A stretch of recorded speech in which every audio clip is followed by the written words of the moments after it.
mengucapkan terima kasih atas kehadiran ibu-ibu semua yang telah hadir hari ini dalam rancangan P2K2. Nah, baik, sebelum kita lanjutkan pertemuan kita hari ini, alangkah baiknya kita hari ini membuka pertemuan ini dengan berdoa. Berdoalah sesuai dengan agama dan keyakinan kita masing-masing. Berdoa dimulai. Doa selesai. Nah, baik, sebelum saya lanjut ke materi lanjut usia. Nah, saya akan nanya dulu sama ibunya nih. Pertemuan semalam apa yang kita bahas, Bu? Perlindungan anak. Perlindungan anak. Apa yang udah Ibu buat dalam materi perlindungan anak itu? Tidak menelantarkan anak. Tidak menelantarkan anak. Lagi. Selalu melindungi anak. Selalu melindungi anak. Iya, terima kasih. Iya, kita beri dulu aplaus buat ibunya. Ya, terima kasih. Nah, materi selanjutnya yaitu tentang kesejahteraan sosial untuk lansia. Lansia itu adalah lanjut usia. Nah, sebelumnya saya mau nanya ini, siapa aja yang ada di rumah kita itu? Ada mama, ada ayah, ada suami, ada anak. Nah, mama itu biasa kita sebut sebagai orang tua. Orang tua, atau kalau dia punya cucu memanggilnya itu sebagai nenek. Ya, betul. Nah, nenek itu biasanya ada di mana aja? Selain di rumah kita, Di luar, di rumah tetangga di kita rumah yang tetangga. mungkin yang merawat orang tuanya ya. Nah, kemudian di sini menurut Organisasi Kesehatan Dunia atau World Health Organization (WHO), WHO itu adalah organisasi kesehatan di dunia. Batasan terhadap lanjut usia itu dibatasi dalam 4 golongan. Yang pertama, usia pertengahan dari 45 sampai 59 tahun. Jadi, kalau si nenek yang di rumah ibu tadi itu usianya 45 sampai 59 tahun, antara itu kategori usia lansia tapi pertengahan. Nah, kemudian lanjut usia yaitu 60 sampai 74 tahun. Nah, jadi kalau yang kita rawat ibu kita ini udah lanjut usia lah nih. Kalau usianya udah 60 sampai 74 tahun.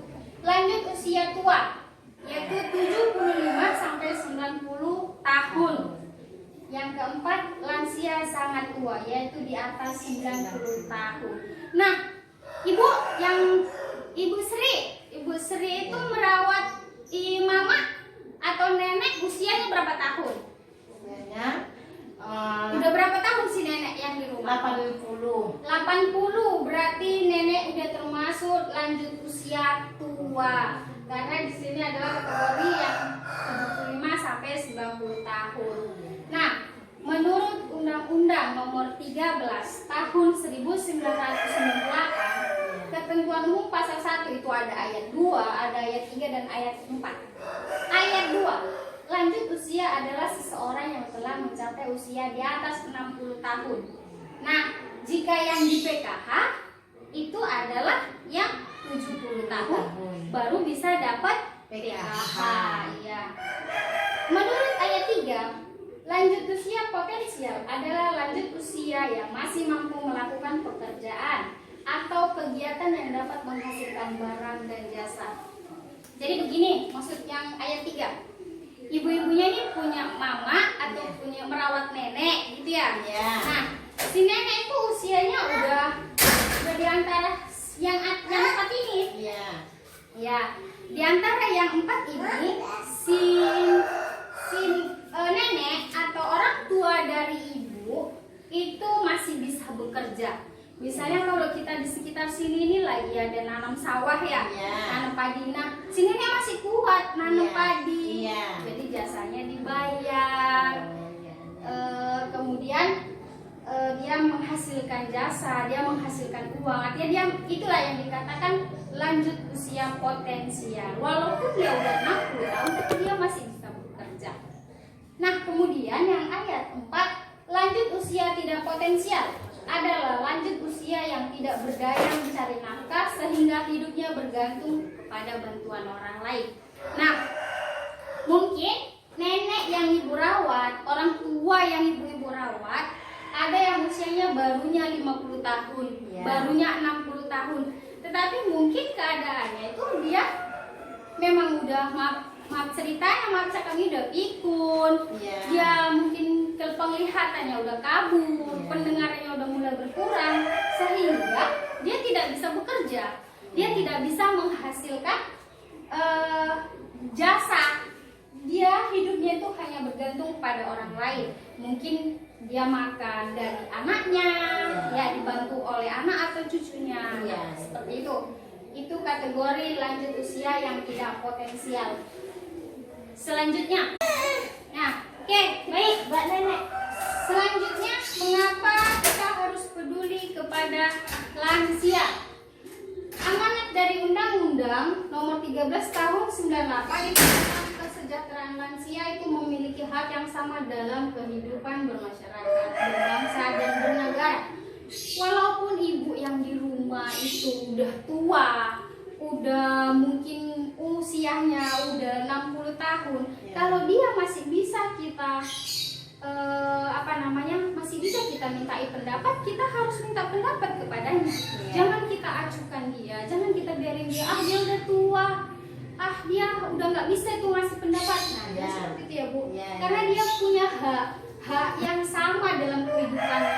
Dia punya hak untuk bermasyarakat, walaupun itu jangan keluar-keluar, jangan kumpul-kumpul di sana. Jangan seperti itu. Kalau bisa kita ajak dia keluar supaya dia bermasyarakat. Kemudian jumlah lansia yang terlantar meningkat karena kita tidak peduli terhadap lansia, maka jumlah lansia itu banyak yang ditelantarkan oleh keluarganya, tidak dipeduli, dia dibiarkan begitu saja. Nah, selanjutnya data menyebutkan lansia mengalami kekerasan dan penelantaran. Nah, di sini yang dimaksud kekerasan bisa jadi si ibu atau si nenek yang tinggal bersama kita ini itu mendapat kekerasan mungkin dari anak atau dari menantu, karena sering ya Bu kita dapat berita itu mamanya dipukul sama menantunya. Ada seperti itu ya Bu. Ada. Kemudian nanti dia ditelantarin, nggak dikasih makan, ditinggal gitu aja di rumah sendirian, padahal dia nih kondisinya untuk mau berjalan aja nggak bisa sendiri. Ada nggak seperti itu ya? Nah, itulah yang namanya penelantaran. Jadi kita benar-benar harus peduli, jangan kita kerasin, jangan kita telantarin. Dengan membiarkan dia sendiri di rumah, dengan tidak kita memberi dia makan, itu termasuk ke dalam penelantaran. Nah, selanjutnya, lansia adalah orang tua yang membesarkan dan mendidik dengan kasih sayang. Nah, ini di sini nih kita tuh harus kembali ke belakang, kan gitu. Kita punya orang tua. Aku bisa besar seperti ini, bagaimana? Kenapa aku bisa seperti ini? Yaitu karena orang tua yang membesarkan kita, ya kan Bu? Dia yang mendidik kita, dia yang mencari nafkah supaya kita bisa sekolah tinggi. Dia juga yang memberikan kita kasih sayang. Nah, jadi jangan dia sudah tua, dia udah pikun, nggak bisa ngapa-ngapain terus kita biarin gitu aja. Enggak. Harus kita berpikir, dialah yang udah merawat aku dari kecil, dia udah yang melindungi aku sampai seperti sekarang. Sebagian lansia kurang mendapatkan perhatian dari keluarga. Nah, ini ada yang seperti yang tadi, tidak diperhatiin oleh keluarganya. Nggak mau aku, dianya nggak bisa berak di WC. Nggak mau aku, dia kencingnya di tempat. Taulah yang ngurusi seperti itu ya Bu. Nah, karena ada yang pepatah bilang, orang tua merawat anaknya yang 10 itu sanggup, tapi anak yang 10 merawat satu orang tua bisa. Iya kan? Karena kebanyakan udah kau aja lah sana yang merawat, aku kasih kau duit. Itu udah kau aja lah yang merawat mama, nanti ku transfer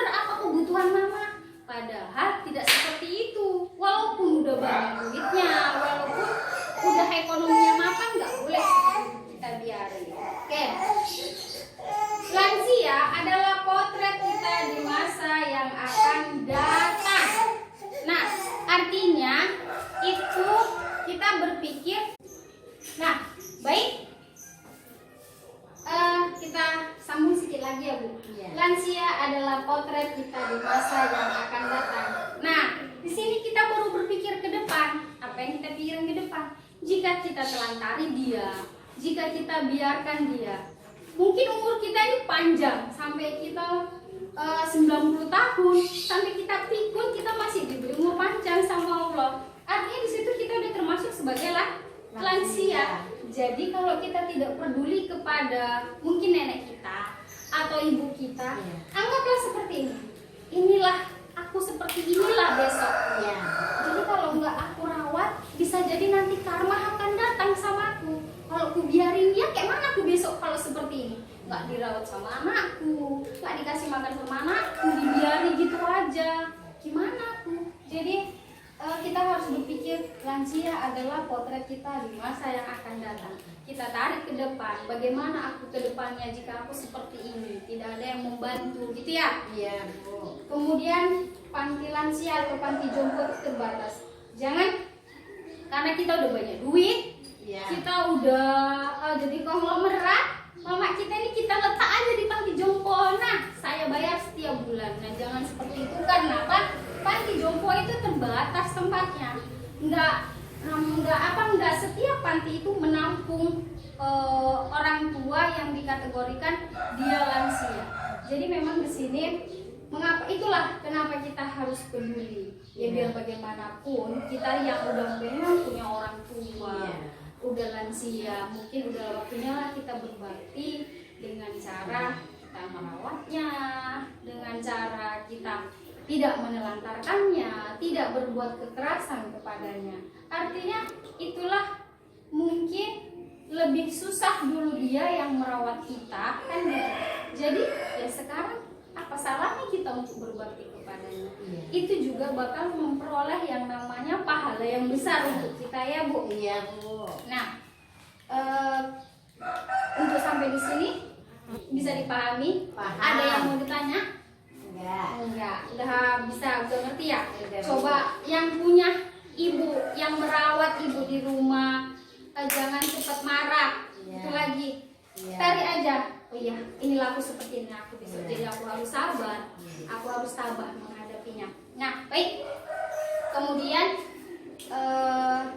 kita amalin sama-sama, Iya. kita kerjain dalam kehidupan sehari-hari, kita Iya. praktekin.